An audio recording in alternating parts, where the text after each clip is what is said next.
நான் இப்போது அச்சீவ் பண்ணியிருக்கேன் ரயில்வே குரூப் டியில் ட்ராக் மெஷின் அசிஸ்டண்ட்டாக இப்போ செலக்ட் ஆகியிருக்கேன். ஜனவரி 20th வந்து எனக்கு ஃபிசிக்கல் டேட்டு.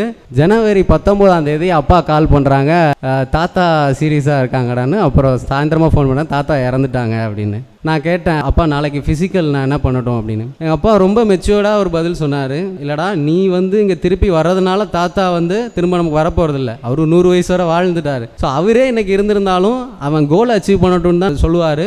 ஸோ நீ வர வேணாம், நீ இருந்து ஃபிசிக்கல் அட்டன் பண்ணிட்டு வா அப்படின்னு சொல்லிட்டாங்க. ஸோ தாத்தா இறுதி சடங்கு இங்கே நடந்துகிட்ருக்கு. நான் காலையில் 6 மணிக்கு அங்கே ஃபிசிக்கல் ரன்னிங் ஓடினேன். ஸோ ஒரு 1 கிலோமீட்டர் 4 minutes 15 seconds முடியும், 4 நிமிஷத்துலேயே ஓடிட்டேன். ஸோ திரும்ப ரிட்டன் பஸ் வந்துட்டு இருக்கும்போது நீங்கள் குவாலிஃபைடு அப்படின்னு எனக்கு மெசேஜ் வந்துருச்சு. ஸோ தாத்தாவோட ஆசீர்வாதம் தான் அதை எடுத்துக்கணும்.